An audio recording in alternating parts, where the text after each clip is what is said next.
welcome everyone and good local time. Welcome to our CEPR-VDEV development webinar. Today we were supposed to have Asim Khwaja as a speaker. Unfortunately, Asim had some personal issues and couldn't make it, but luckily his longtime collaborator Jishnu Das accepted to jump in at a very short notice, and we're very grateful, Jishnu, that you made it and you allowed the audience to listen about your interesting work on schools in Pakistan. So let me quickly run through the basic rules of the seminar for the audience who are new. The seminar will run for 1 hour. At the end, we will have 15 minutes for a live Q&A, where if you raise your hand virtually, we'll open up your mic so you can ask your question directly to Jishnu. During the presentation, please write down your questions using the Q&A function in Zoom. We will screen those questions and pass a subgroup of them to Jishnu at selected points during the presentation. Please do not take offense if we don't transmit your questions to the speakers live. There's going to be a lot of questions, I'm sure. So if we don't pass them on, it's not because the questions are bad, but we're just a little bit slow in processing them. In any case, all your questions are going to be passed on to the presenter, so he can get your feedback. If you want to help us by voting up the questions that you think are interesting, that would be very helpful as well. Needless to say, any aggressive or abusive behavior will not be tolerated in this space. So why don't we get started? Thank you very much for agreeing to present your work, Jishnu. The floor is yours for the next hour. Thanks so much, Marco, and thanks for having me. And Asim did want me to convey his apologies both to the organizers and to the audience. It's a tough time for everybody, and we're just trying to help out as necessary. So very much in the spirit of what Asim and the organizers had agreed on, this is not going to be a standard academic paper. Instead, we're going to talk about a new approach to education reform or education policy that we've been trying to think about, both in our publications and more generally in how to approach education. And let me just tell you where the motivation comes from, right? So if you think about, the story that's usually told about education, right? Whether you think about it as even a teacher telling a parent, or you think about it as the way countries think about, think about human capital, think about kind of greater productivity. The idea is that greater education or more education is the path to prosperity. Right? On the one hand, and on the other, it offers a ladder of opportunity. If you're poor and you can get yourself educated, you can bring yourself out of poverty. Right? And recognizing this, countries around the world have invested heavily in education. Right? But the story that's usually told is in resource-poor settings, there's actually little political will to reform, right? And there's a large number of stories that could be told about why that is so. What I want to suggest is an alternate story. And that alternate story is, in fact, education as a sector has been an unmitigated disaster for the last 50 years. And let me tell you that story in kind of 6 slides. Right? This first slide, and you'll excuse me for not having proper referencing and stuff at the moment, things have been a little tricky. This is a slide that shows you on the same scale US test scores in math, and it's virtually the same for reading, right? The US has this organization called the National Association of Education Progress. It measures test scores in a sample, and they're equated over time so you can compare them, right? The key number that I want you to focus on is people who are age 17, so they're leaving high school. In 1971, their test score was 285. In 2012, and it's pretty much the same, or with the pandemic, it's going to get worse, it's 287. That's a massive increase of 2 points. Right? And you have to think about what that means. I mean, a lot of us work in low-income countries and we think learning levels are low, and I'll show you some of that. But, you know, and I didn't know the US that well.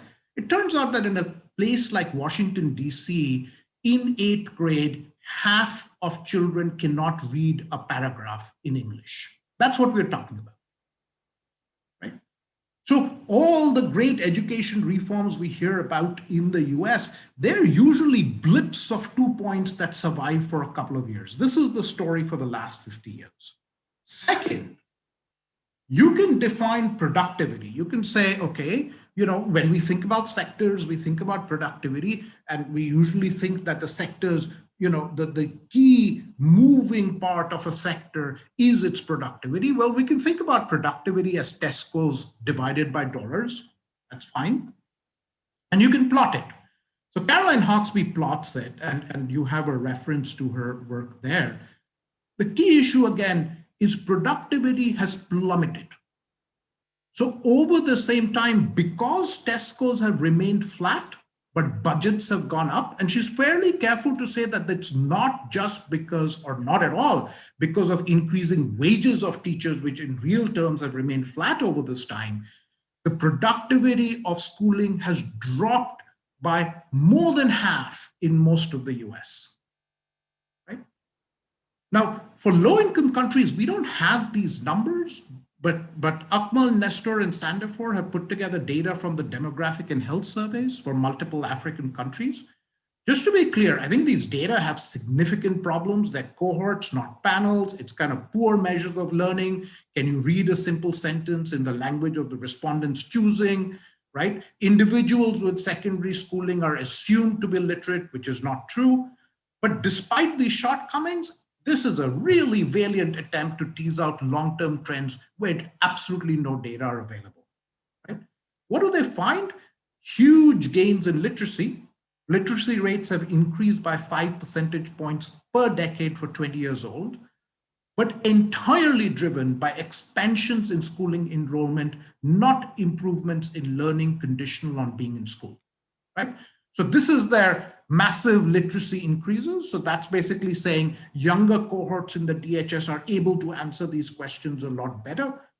But the moment you condition on how many years of schooling have you had and use that as a measure of school quality, how much you know conditional on the years of schooling, every country has basically been flat.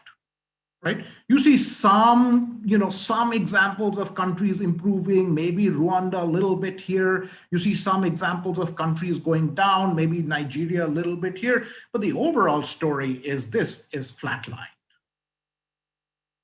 Right?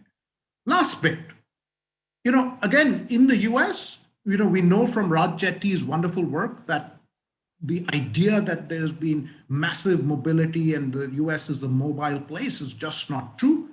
So on the left, Chetty is plotting over here trends in intergenerational mobility. So that's saying, what is the probability that your child is in the top fifth of the income distribution if they were born to a parent, say, in the first quintile of the income distribution or the fifth? And the key point is it's not changed, right? Over time, it's remained the same. And in fact, absolute mobility, which is are you richer than your parents, has gone down over time. Again, for low-income countries, the data are harder to get, but the World Bank's done an amazing piece of work in their book called Fair Progress, where they've used multiple household surveys to look at intergenerational persistence of education, because income's harder to get at. And this is persistence. So persistence is the opposite of mobility. It says, if your parents were rich, how likely are you to be rich as well? And the higher the persistence is, the lower the mobility is going to be, right? And the key point is, well, look, the US seems to be a relatively immobile place, but in the global frame, it's actually one of the more mobile places, right? As you'd expect, number of countries in Europe are fairly mobile, right? The US is doing okay. It's just below those countries. Canada is doing fairly well. But you look at virtually all of sub-Saharan Africa, you look at India, you look at Pakistan, you look at China. These are places that are terribly, terribly immobile. Right? What's even more worrying is if you look at absolute mobility, as Chetty points out, it's decreased not only in the US, it turns out in high-income countries as well. And absolute mobility seems to have increased in low middle income countries. We would have been really worried if it had not. That's just saying, are you richer than your parents? But if you look at relative mobility, are we seeing this idea of opportunity? Well, it's pretty worrying, right? So this is intergenerational persistence. It was coming down. Things were getting better till the 1960 cohort. But from the 1960 cohort onward, it's been flat in low-income countries. Jishnu, let me ask you a couple of questions coming from the audience regarding the previous slides.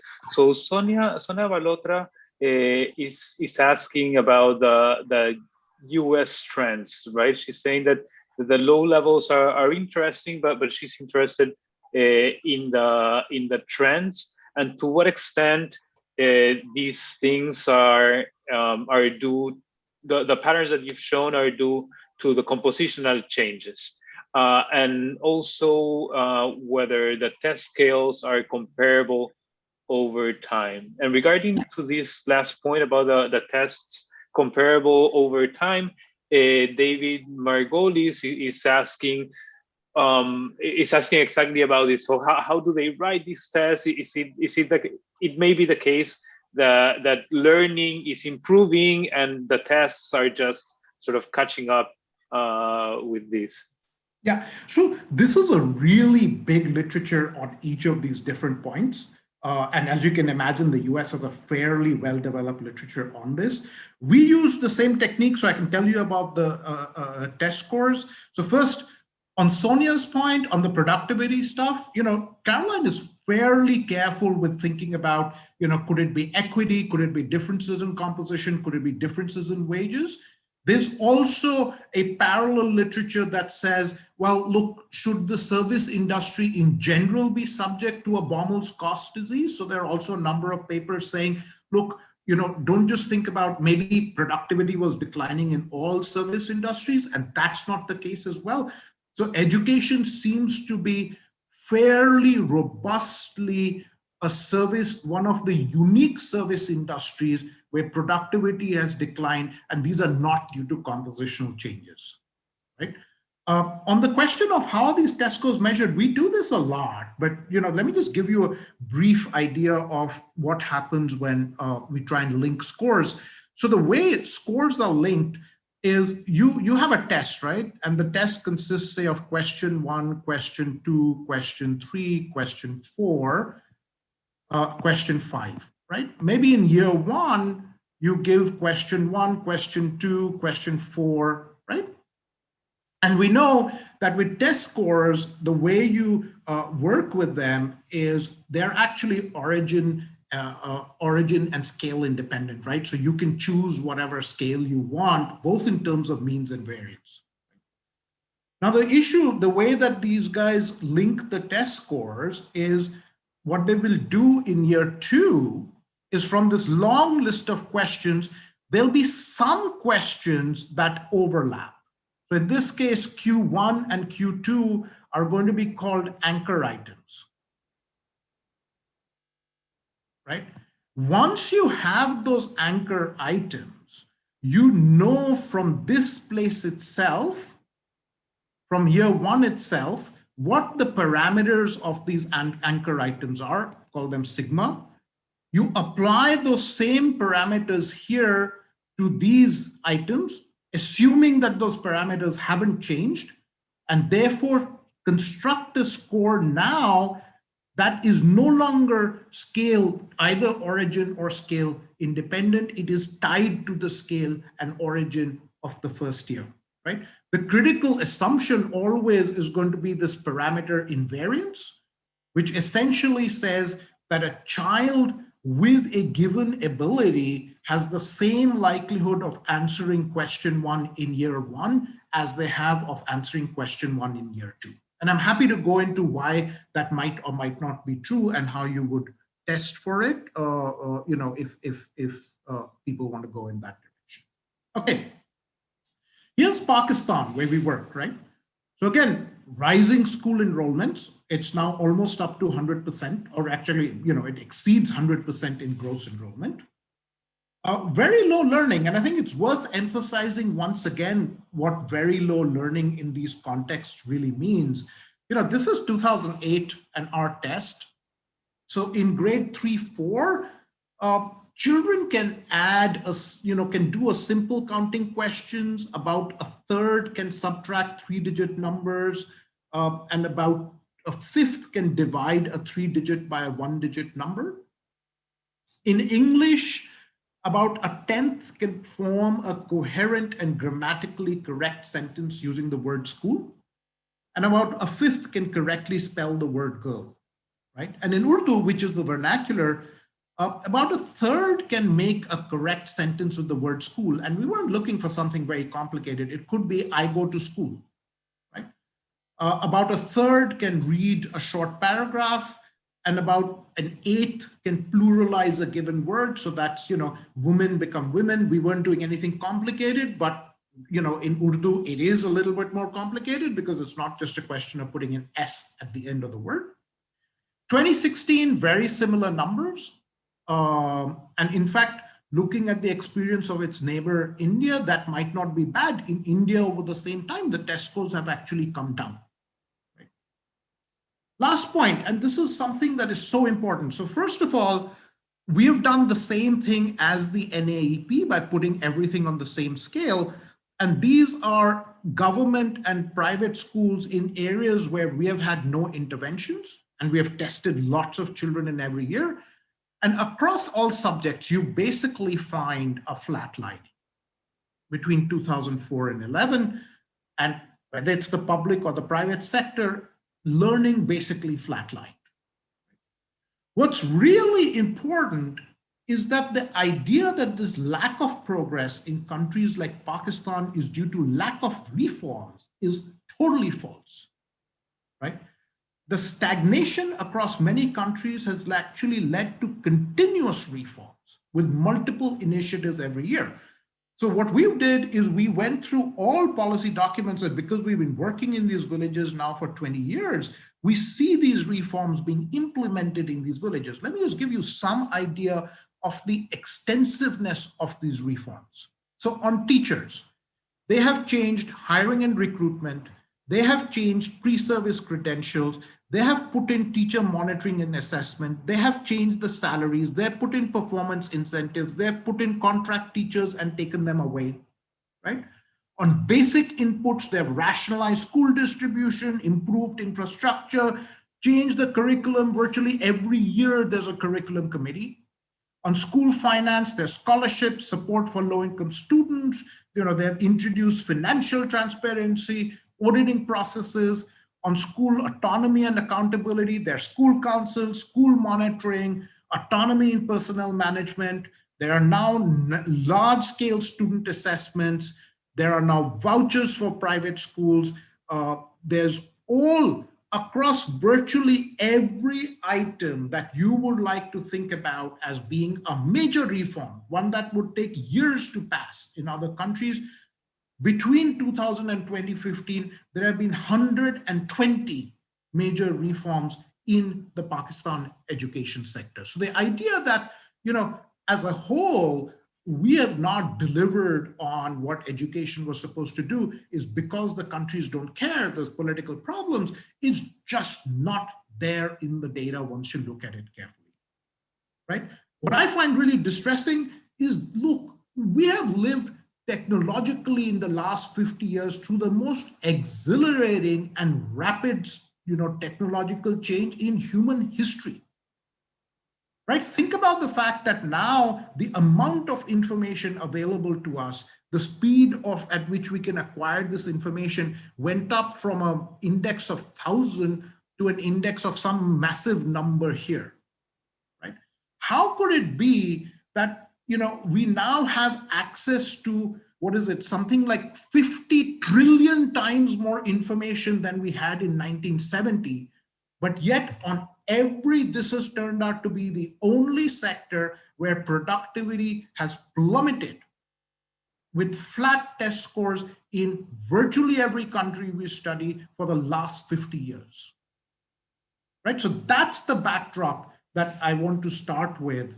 And, let me open up for, I was being deliberately provocative, so I'm sure we can find a lot of problems with this thing, but I think it's worth putting out a provocative statement here and saying, look, how then do we think about education in this context? And let me open up to, questions and thoughts at this time. Sure. So Michele Balsecchi is asking about the reforms that you were presenting in the previous slide, mentioning the example of Italy that is quite famous for passing hundreds of laws that do not get implemented, right? So is it the reform or is it really poor implementation? So interestingly enough, so first of all, this question, Marco, of what do we think about implementation? Well, all of mechanism design is about implementability, right? In some ways. So you want to think about, okay, a reform includes its implementation. More interestingly, since we've been on the villages here, it's actually, these things have been pretty strongly implemented in a lot of cases. What tends to happen is they implement it for a short while, but they don't work in whatever metric of work is chosen, and therefore people move on. Right? So it's more like they're continuously told, oh, but it's still not working, it's still not working, and immediately things are changed around. Mm-hmm. So the point here is more like there are changes all the time that does not allow teachers and school staff to the reform a chance. That, the causal part of that, I don't want to take a stand on, but what I can say is factually there are changes all the time, right? So any education system, if you look at granularly, it'll turn out to be any university you look at gradually, that changes all the time, whether it's to your promotion, whether it's to your tenure review, whether it's to the funding, whether it's to something else. There are changes happening all the time. Okay, great. And there's another question here from Raji Jayaraman. Can you speak a little bit more about Sonia's compositional question? How much of this average effect is driven by declines in the bottom of the distribution? How important is the digital divide? I guess this has to do with the mobility and what part of the distribution is mostly what's driving the flat trends. So it's not, so as far as I know, so I know for the low income countries that these are not compositional changes, right? For the US, there are two parts of the compositional changes that I believe are important. And again, don't quote me on this because I'm not an expert. One is migration trends, right?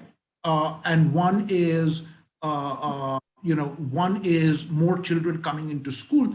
My understanding from whatever I've read is that composition does not explain the productivity decline in the US. Right? Remember, after all, we're seeing the same thing at all levels of schooling. So remember, right. Sure, you could complain a lot about the 17-year-olds and say maybe more children are now completing high school compared to 1970. It's roughly the same at age 13, at which point schooling is compulsory, right? So it's not as if, the composition changes are going to drive all of these effects, but, it's something we should look into more, on what they've done. Everything I have read, whatever robustness has been done, and Eric Hanushek has some great work on this productivity decline, suggests that it's not a composition or an equity issue. It doesn't seem to be either an efficiency equity trade-off where you saw massive gains made among disadvantaged populations, perhaps, and it's not a compositional issue. Okay, cool. I think that we can continue for now. I'll interrupt you in a little bit when more questions come in. Yeah, I'll try and be less provocative as well. Okay, so here's what we've been trying to do. We've said, look, let's take one country, and we're working in Pakistan for reasons that are both expedient. You know, Tahir and Asim are from Pakistan, and both extremely inconvenient. I'm an Indian working in Pakistan, which makes for interesting times. We've put together a pretty large study, right? So what we do is we work in 112 villages. I'll show you these schools. These villages are quite something in terms of their choice environment. So there are 800 schools. At the same time, we are tracking 1,800 households in these villages. And on average, we interview about 5,000 teachers every year. And somewhere between 12,000 and 24,000 students are tested in each year. And then what have we done in terms of timing? This whole pattern has been done in 2003, 4, 5, 6, 11. And now in 2019, we have gone and retracked all of the children here. So we now have a continuous panel of children from 2003 to 2019 with a lot of detail on their schooling environment and all that kind of stuff. All of this material is already, anybody who needs those data can write to me. This stuff is going to be put on a website. We're just creating a website where all of this will come online in another 12 months. This stuff will take a little bit more time to become public, but already all of this should be analyzable and usable in another 12 months or so. Okay. What do these villages look like? Well, they reflect pretty importantly the diversity in Pakistan and increasingly in many low-income countries around the world, right? So there are about 47.5 million children in school in Pakistan, about 303,000 institutions. Interestingly, it's split 60-40 in both number of institutions and enrollment between public and private schools. What that means is we're now living in a context of a very, very dense choice environment, right? And we think about these as education markets, and I work on them in health as well. So jointly, we think about these as social markets. And what do we mean by social markets? Well, this is a village I've walked multiple times with children, and it takes me about 10 minutes to walk from here to here with two kids who are 8 years old. Right, so I'm not walking at a rapid speed. It's usually the opposite. I walk slowly, so these kids speed me up. But it's 10 minutes from there to there. And you look at this village, there are 5 private schools, right? And there are 2 public schools, both on the corners, which is interesting because it actually seems to be, public school seems disproportionately to be a little outside the village because the land is cheaper over there. But these are really dense choice environments. And what do these schools look like? Well, most of them are super cheap. So about 40% of them come in at less than 400 rupees a month. So that's about, about $4, 400 rupees a month. So that's less than $4 a month. And the richest, the most expensive of this, the most expensive 10% are coming in at about $8, right? So these are schools that are really, taking 1 day's wages. It's the equivalent of less than a day's wages in terms of fees. How do they keep it that low? Well, teachers' wages are super low in these schools. Right? So if you look at teachers' wages, and this has not changed over time, whether you adjust for observables or don't, teachers' wages are about 5 times higher in public than in private schools. Right? And these schools have been going up over time. They've been going up in rural areas. Their growth has been almost exponential. So this is a huge growth sector in Pakistan. and worldwide. So worldwide, by 2011, about 28% of children in primary schools in low-income countries were actually in private schools. So central question we are interested in, how can we improve learning outcomes and educational impact in this environment? And I want to differentiate what we're trying to do from a different approach that we think about as input augmentation. So under the input augmentation approach, what you do is you choose an input, and depending on how creative you are and how well you understand children's brains or their needs, you can pick a very complicated input like pedagogy, you can pick a simple input like textbooks, and you give it to these children. Right? You then test how well does it do in improving test scores, and then you work with the government to scale it up if it is doing well. Right? That's what we think about as input augmentation or a production function approach.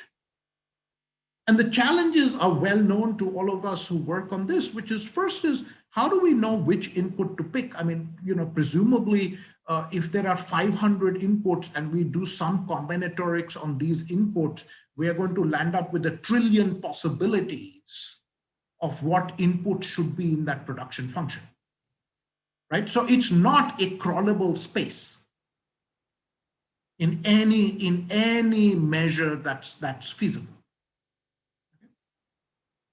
The second problem is, what if we need a context-specific approach? So I've been to schools where, some schools are providing meal programs because they had a bad harvest and the children are hungry. Some other schools have built a wall because the children are getting distracted from the traffic. Some other schools have a safety problem with crossing a field, so the teacher goes and collects the kids every day. What if you need a context-specific approach?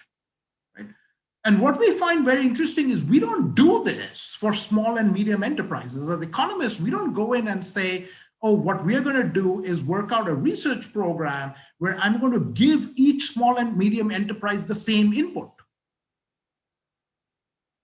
right? And see what happens. So we've been thinking instead of, look, what if we think about it in another way and take this as a standard small and medium enterprise sector. And the key question as economists, we work with the SME industry is we think about, okay, what's going to help firms innovate by themselves? Because if we think that productivity is what's going to affect the performance of this sector, how do we solve problems for these firms so that they can innovate by themselves? And so we are focusing on what we think about as a systems-based approach. And it has 3 components. And I think each of these 3 components is worth discussing either now or later. One is we're going to start by positing and removing a market failure. So very much along the line of what economists would think about. Importantly here, we are not going to force an outcome. So we never do experiments where we say we'll give you money if you improve X, because X for us is something that's coming from us, but maybe parents in society want something other than reading or math. We're not going to take a stance on that. We're going to say we're going to remove the market failure.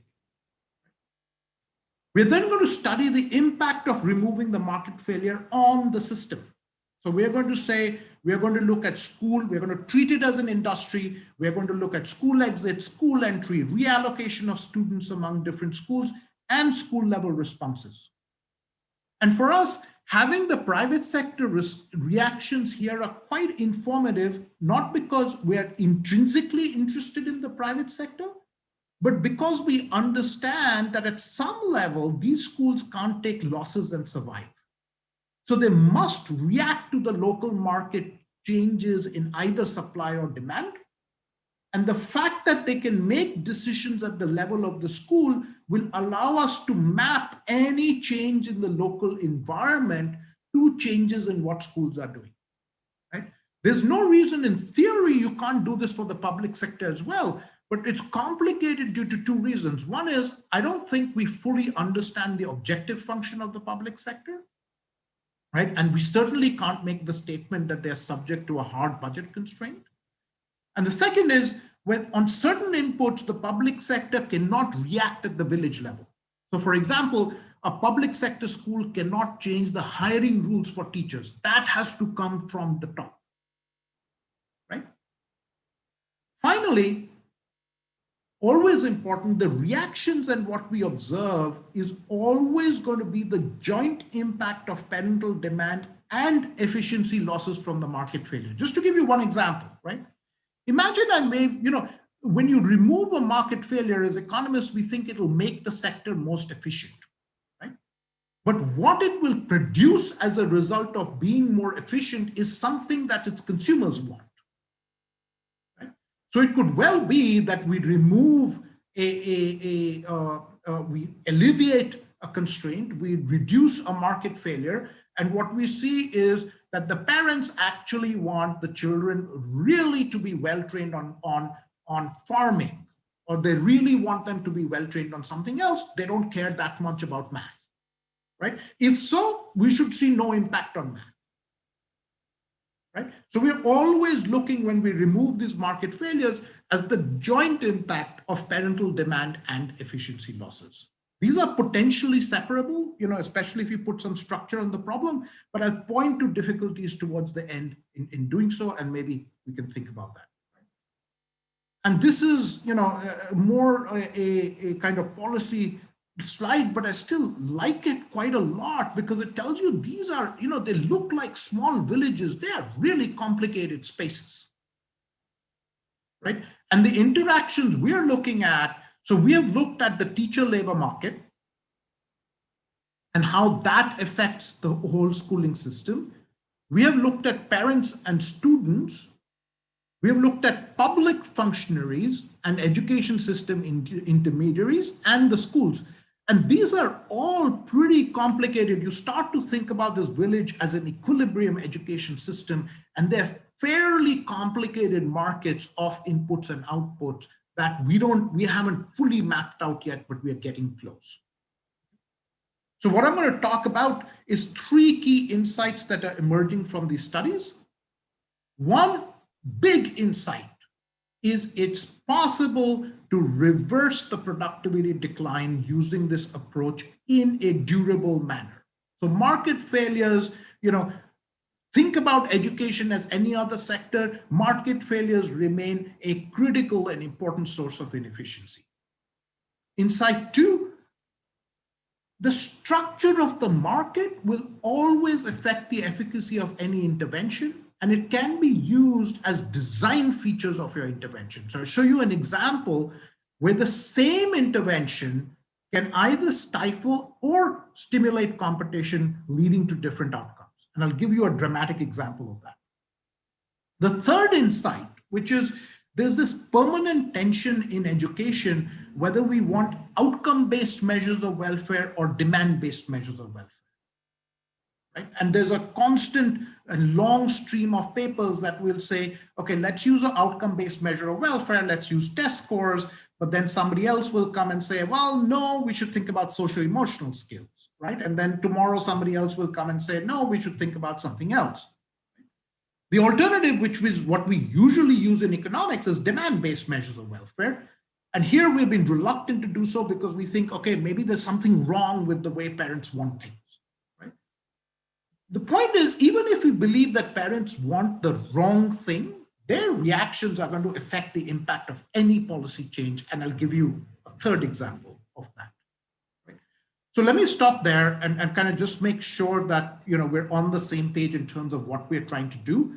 And then in the last 20 minutes, I'll just go over kind of what are these key studies that we've put together. For now, I don't think there are many questions related to. Martina has a question. Yeah. So you can just jump in. Yeah. So instead of typing it, so what about, do we not have educational curriculums today that are formed based on macroeconomic growth and what we need for technological change and growth in general? So what if all parents wanted just agriculture knowledge? So we don't need to read and do math.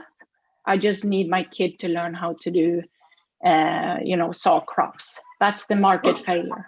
But what, so that's like, if that's the market failure, what will that lead us to in the long run? No, so again, so tell me, what is the market failure in your argument? No, so what I was saying, you used as an example, for example, what if fixing the market failure. So maybe this is not what parents want. Sure. They don't want that. So what I was saying is, haven't we built educational curriculums across the world, for example, that are built on, you know, what we need in order for us to have technological change, growth, innovation, and so on? Yeah, so two reactions. One is we've obviously done a terrible job at it, given that the last 50 years we've seen no changes, right? But more generally, look, we are not taking a stance on is our market failure approach the right one, right? What we're saying is, look, that's an unresolvable question. That's a question that goes back, 2,000 years. You see these debates historically, starting from Pliny the Elder, almost, right? I mean, they have, Pliny the Elder had this huge debate about what school should be teaching. Our approach is to be completely pragmatic, to say, look, remove the market failure, look at what outcomes change. If there's a democratic consensus that the outcomes that changed are the outcomes we want to change, that's great, right? If not, we're back to square one. Right? Imagine that all that happened when we removed the market failure is that farming practices increased, but nobody got better at reading or math, right? We could then, as a democracy, have a conversation about that and say, look, it seems that parents want something very different from schools from what you guys are giving. How do we want to think about this as a society, right?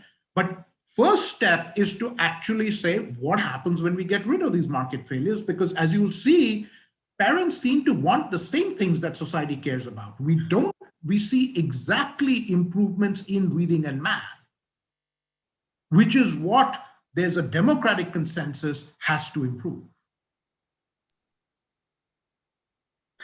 And there's one question by Yalan de Jambri, but first I have one question. So here, your private schools are all for profit, or you have some sort of variation on like religious school, because that will give us sort of an idea of what's the objective function and what we can learn from the school's reactions, right? So religious schools are fewer than 1%, so there are fewer children being religiously schooled in Pakistan than in the US. It's equivalent to what homeschooling was in the US in 2003, right? Not Catholic schooling in the US. It's tiny. Right? In terms of NGOs and other things, very minimal. So think about this as 97 to 98% of pure profit.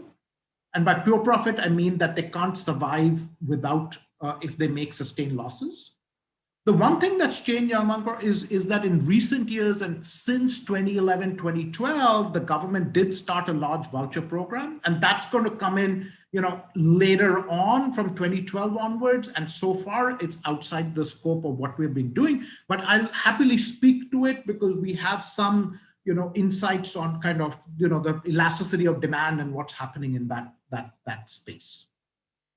Okay, now the question from Alan de Jambri, and also is similar to the one Nikhil Kumar has.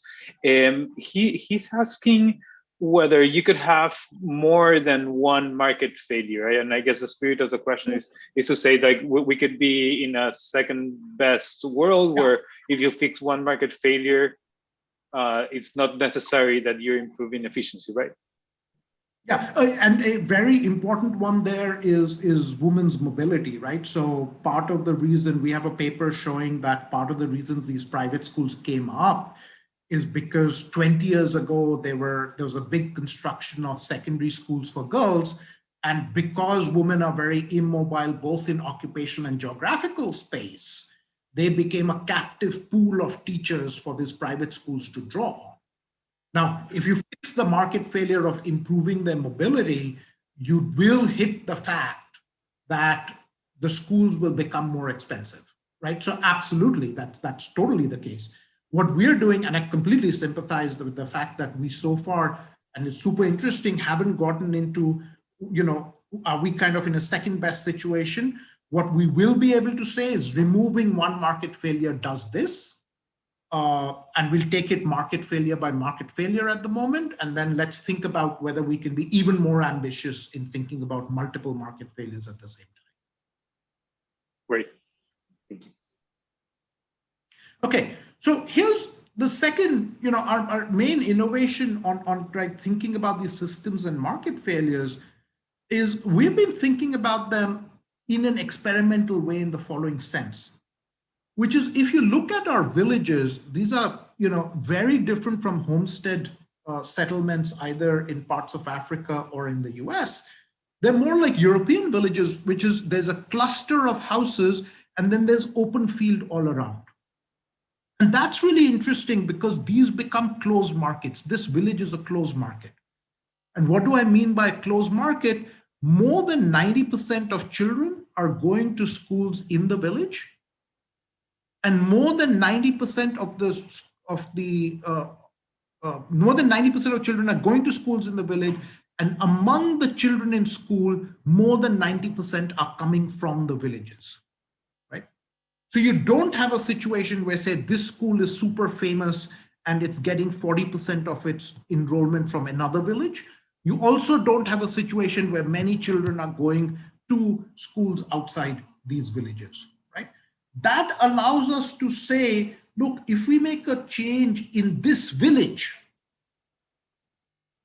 that's changing the local market completely. I don't need to worry about what's happening outside that space for now. Right? So our approach has been work with these 112 villages, and in a treatment village, shock it with a new regime, allow the schooling system to play out, whether it's entry, whether it's exit, whether it's reallocation, whether it's changes in school productivity, right? And let the control village evolve as usual. And then come back and study what happens, right? And throughout, we are going to measure test scores, enrollment, prices, as well as school and household inputs. So let me give you the three kind of, frictions that we have talked about and identified so far.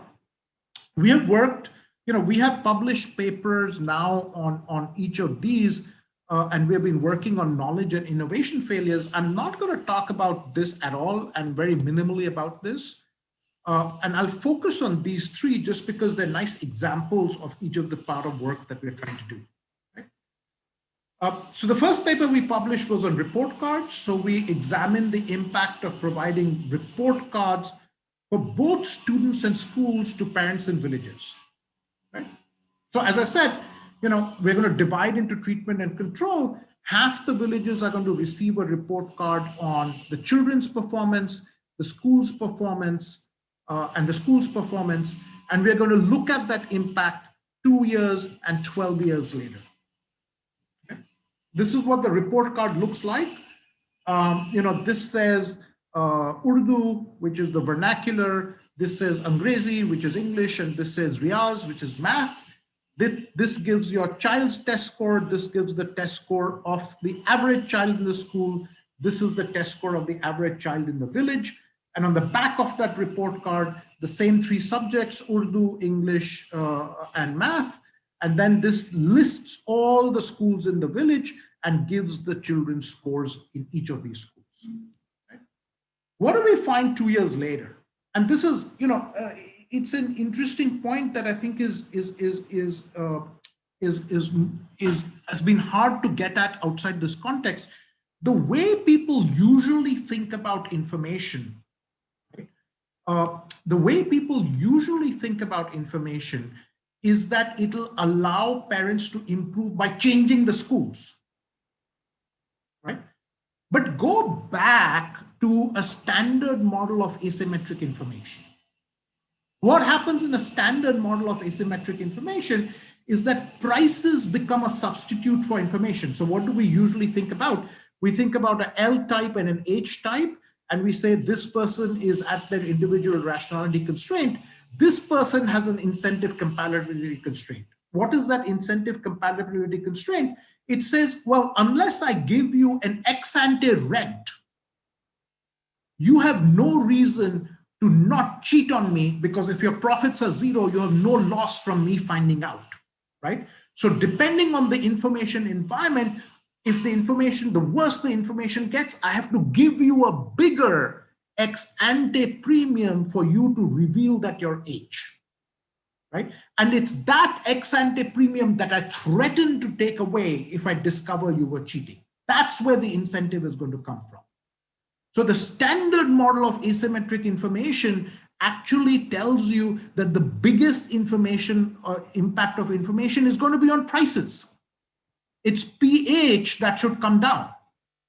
It's not allocation, because if you're in a separating model, these things are ex post norm. It's going to be on prices, right?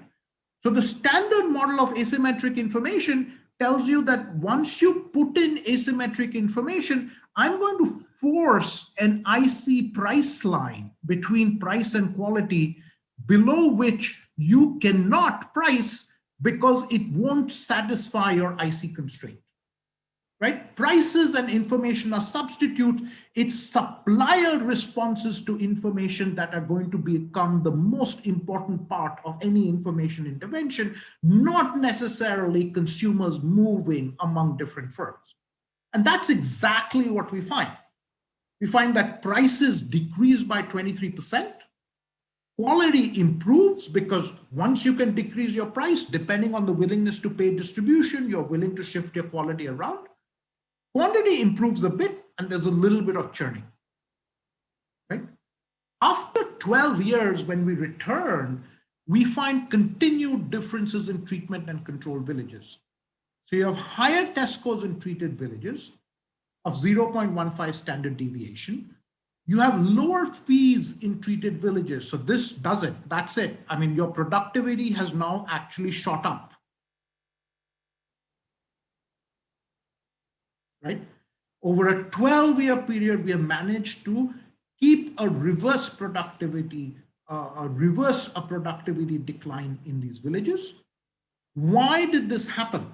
This happened because schools lowered their costs by changing their production function over 12 years. So think about, what I find very interesting about fade out is it's the exact opposite from what you would expect from firm theory. Because think about firm theory. We usually think about the short term is when you can't change all your inputs, right? And your long term, if you want to think about it as an envelope, your long term is when you have more inputs to change and you should be more responsive to policy. That's exactly what we're finding here. In the first 2 years, they were not, because teachers were on informal contracts, but they were on some kind of contracts. They were not able to get rid of them. Over time, we find that they now have fewer teachers, but teachers with higher test scores, which we have shown is one of the few teacher attributes that's strongly correlated with their value added, right? And we find the effect both through retention, so they were able to keep better teachers, and new recruitment in both private and public schools, right? And for those who know the educational literature really well, there's this really interesting paper by Tamura in the Journal of Political Economy from way back, thinking about why is it that the US states converged. And one of his big arguments is that poor states went for high quality teachers with high student teacher ratios, while rich states went for a smaller student teacher ratios, and that is what allowed for a convergence to happen. And we're seeing this organically play out once you correct this market failure. Information, so it's durably reversed the productivity decline.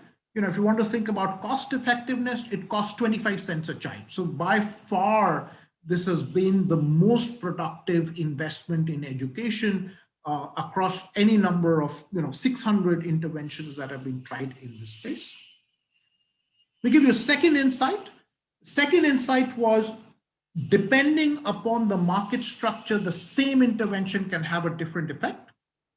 So we did this following experiment where we allocated unconditional grants to private schools, and we did it in one of two different ways. One way was we chose a private school at random and gave it to that school. In the other model, we gave it to all the schools. Right? Now think about the theory again.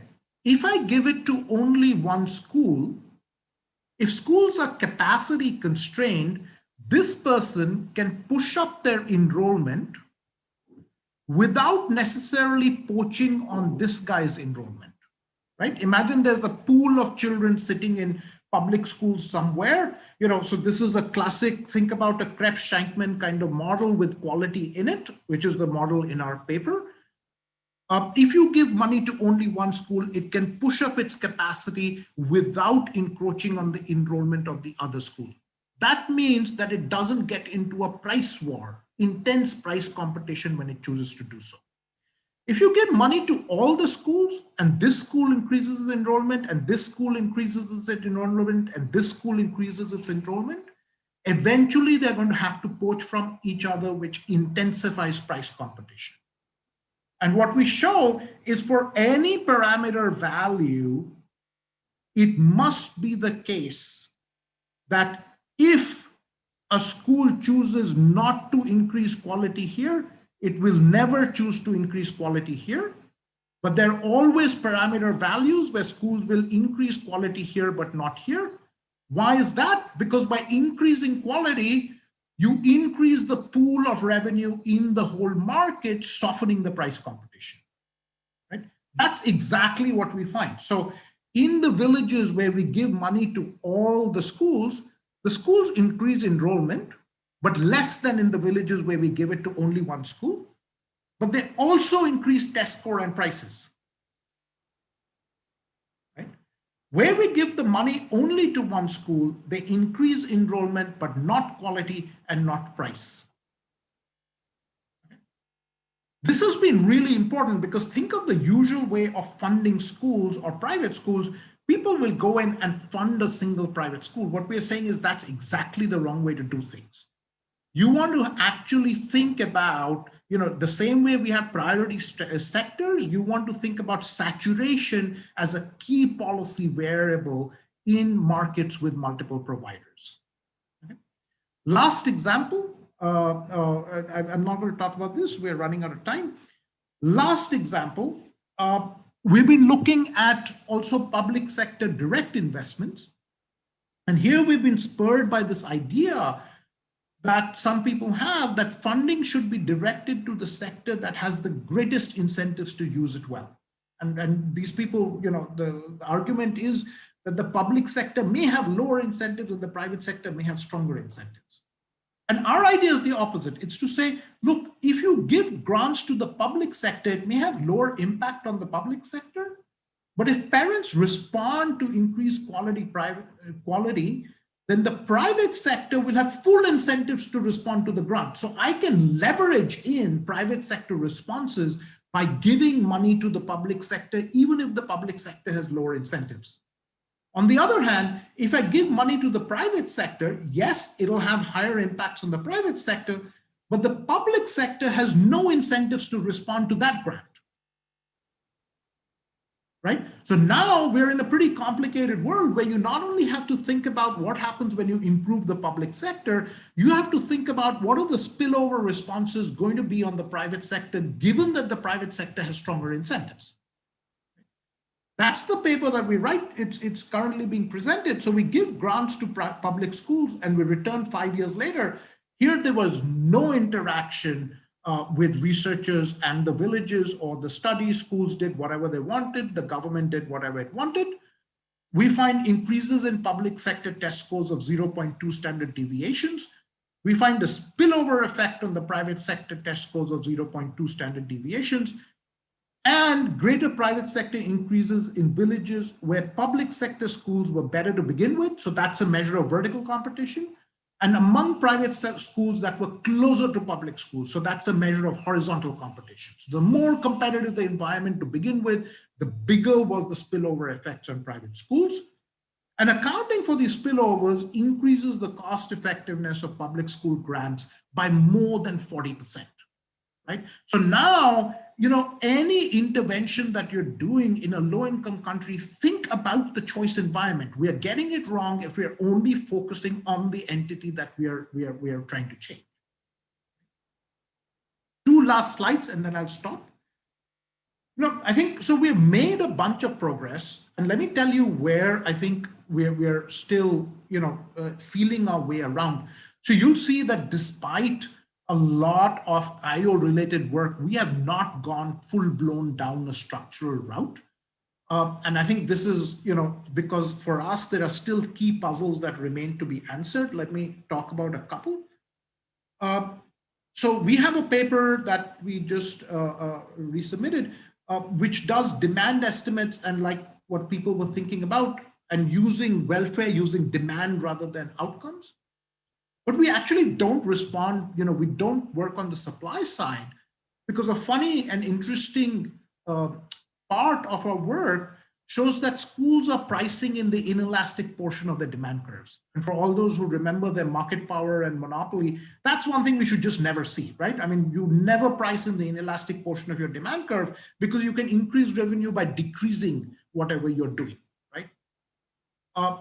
So profit maximizing of what schools precisely do needs to be complicated. And I'm cognizant here that this is not just schools, right? I mean, typically when people go hunting for profit maximizing, they typically don't find it, right? So it needs to be complicated. It's still the case that schools face a hard budget constraint. So these models I was talking about, we're going to go through, but structural parameters are going to be harder. We really don't know, are there kind of social effects that these schools care about? Are there some other things? We know they can't sustain losses for any long period of time. But what exactly they're maximizing is still something to think about. Second part, linkages to the labor market. We have now tracked 5,000 plus children from 2003 to 2019. So we're starting to get some links between education and early life outcomes. And all of you who work here on migration and all these issues will know that one thing we should anticipate, and we are finding, is an emerging key role for migration, but they're fairly complex puzzles in terms of what's being rewarded in the labor market in terms of different skills and what are schools providing. So let me summarize. I think my 1 hour is up.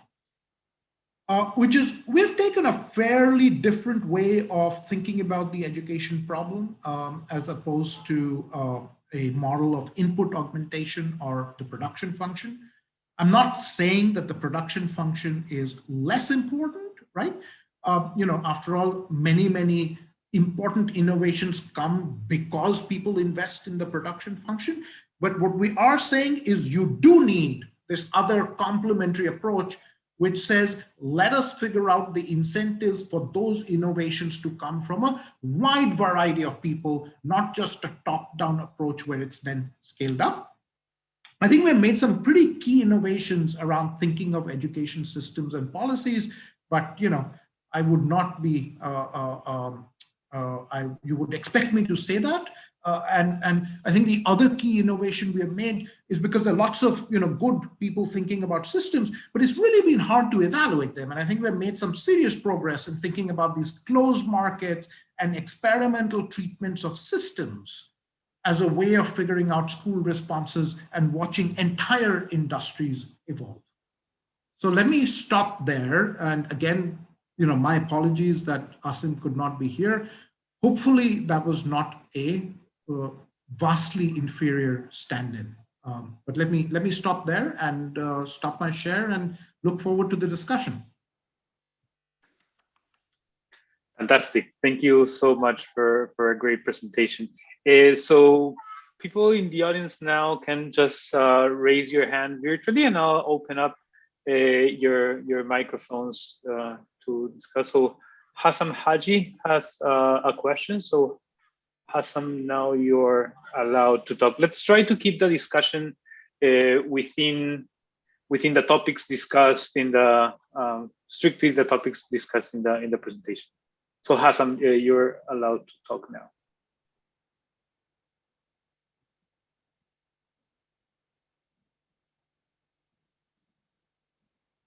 Hassan? Yes, I have a question regarding to the investigation. Actually, I'm come from Latin America, and I want to know if you guys have any kind of outcome from any Latin American country.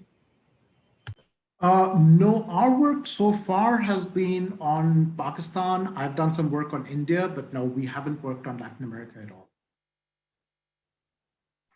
Okay, now Amy Chin has a question. Amy, you can open up your mic.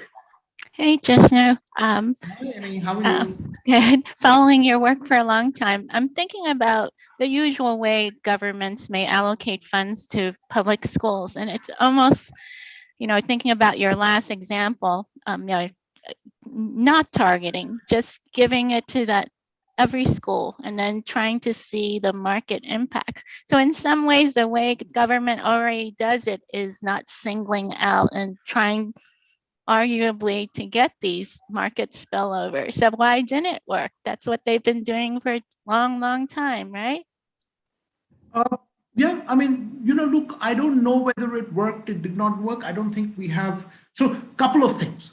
First, there's now a massive reevaluation of public school grants programs. And the person who's been leading that charge is Kirabo Jackson over at Northwestern. He has 3 or 4 wonderful papers showing that, look, if you look at the high quality studies that were done on school grants, almost universally you find positive impact. So it seems like the earlier consensus that school grants don't work was just wrong in the US. I've worked on 3 kind of grants papers, and I think the important issue is between capital expenditures and small expenditures.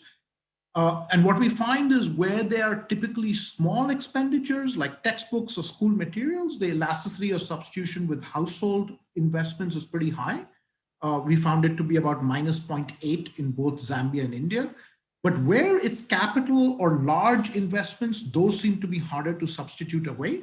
So I think we're starting to come to a newer and more a rigorous and I think a more nuanced understanding of when and under what conditions school grants work. But really, I mean, Kirabo is the person who's just been, re-examining each of these studies and showing, look, the earlier consensus that the school grants didn't work seems to be very, very problematic. Thank you.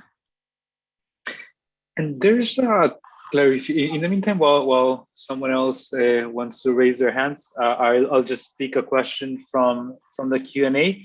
So Katsushi Mai is asking, I guess, a clarification on your insight about information. Can you explain how the improvement was observed in both private and public schools while your intervention targeted only private schools? Yeah, so I should have mentioned, look, I'm not totally satisfied with our understanding of public schools. I think as economists, we've made an enormous, we have made enormous gains in thinking about the private sector, what they're maximizing, what they're not doing.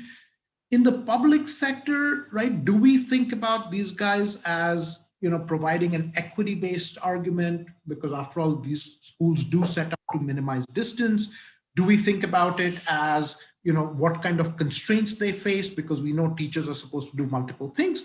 What we found here was quite interesting, which is the reason that these public schools seems to have increased is because parents just went and harassed the teachers a lot more than before, right? So if I want to think about a Hirschman kind of voice and exit idea, these teachers are living in the village. They like to be respected, right? I mean, think about, the older person in the village who's known as the teacher. At least till people became literate, a lot of people would come for the everyday tasks to them. And suddenly they're finding out this guy is hopeless, right? So we find in the data many more visits to schools and a bit of acrimony about, what the hell were you doing? And I think the response we are seeing is just increased teacher effort because of that. In the long term, you do see the public schools responding by trying to get better teachers and allowing or even harassing the worst teachers to transfer out of the villages. Great. And one quick question.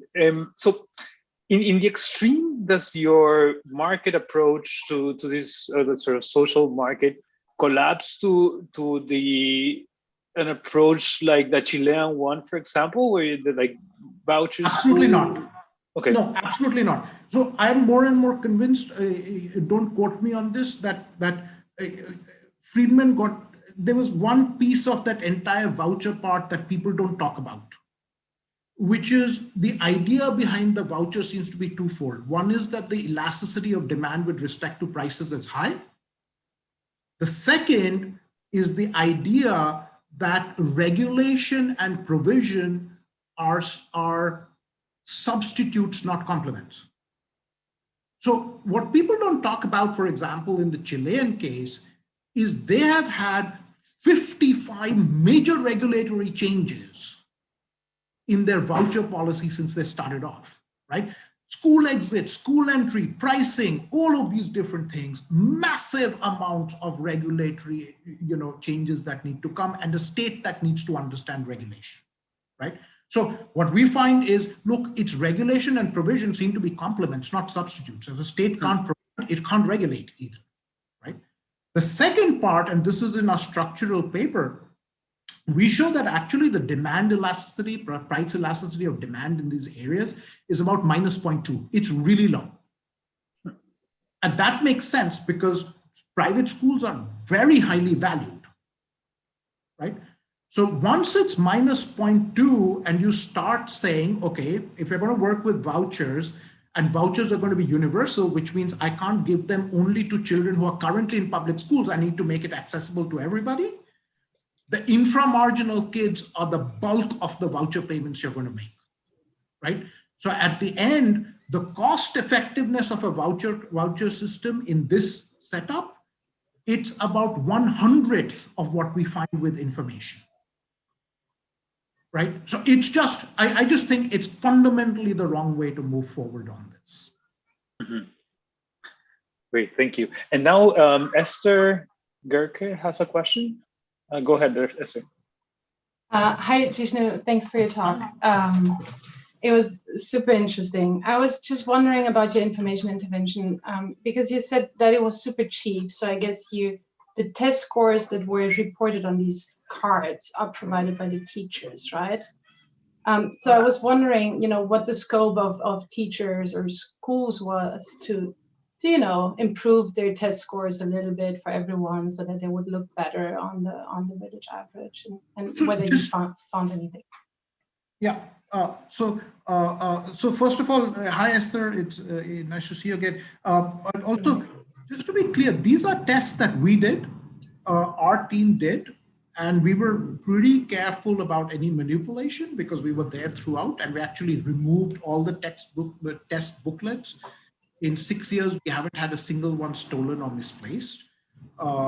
So, it was quite an intensive effort, and, we don't,